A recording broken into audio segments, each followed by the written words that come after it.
மதுரையில் சாலையோரம் மது அருந்தியவர்களை தட்டி கேட்ட போலீசாரை தாக்கிய வழக்கில் முக்கிய குற்றவாளி கைது செய்யப்பட்டிருக்கிறார். 1 மாதத்திற்கு மேலாக போலீசாருக்கு தண்ணி காட்டியவர் சிக்கியது எப்படி?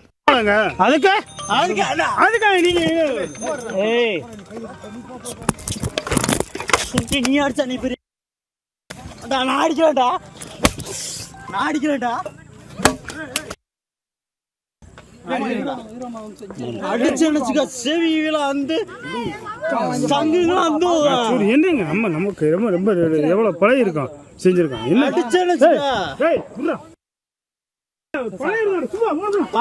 தெரியுமா சொட்டா தெரியுங்களா?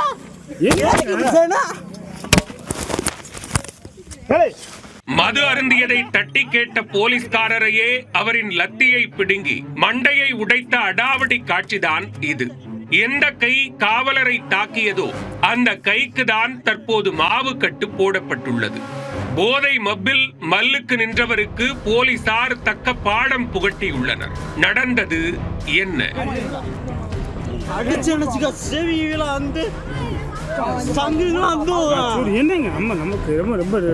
மதுரை மாவட்டம் பேரையூர் அருகே கட்டாரப்பட்டி கிராமம் உள்ளது. சாப்டூர் காவல் நிலைய எல்லைக்குட்பட்ட இந்த பகுதியில் கடந்த தீபாவளி அன்று கட்டாரப்பட்டி கிராமத்தைச் சேர்ந்த இளைஞர்கள் சிலர் மது அருந்தியுள்ளனர். தீபாவளி கொண்டாட்டம் என்ற பெயரில் சாலையோரத்தில் அமர்ந்து கும்மாலம் போட்டுள்ளனர். அந்த வழியாக ரோந்து சென்ற சாப்டூர் காவல் நிலைய காவலர் சுந்தர் போதை இளைஞர்களை கலைந்து போகுமாறு கூறியுள்ளார். அதற்கு மறுப்பு தெரிவித்த கும்பல் காவலர் சுந்தரிடம் வாக்குவாதத்தில் ஈடுபட்டுள்ளது.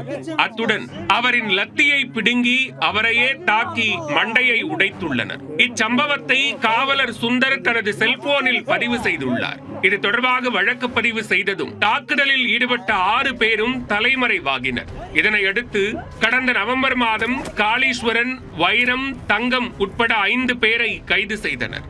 ஆனால் முக்கிய குற்றவாளியான கர்ணன் மட்டும் போலீசாருக்கு தண்ணி காட்டி வந்தார். மேலும் தனிப்படை போலீசார் தொடர்ந்து அவரை தேடி வந்தனர். இந்நிலையில் சாப்டூர் அருகே உள்ள மெய்யனூத்தம்பட்டி மலைப்பகுதியில் பதுங்கி இருப்பதாக தகவல் கிடைத்தது. உடனே அங்கு போலீசார் விரைந்து சென்றனர்.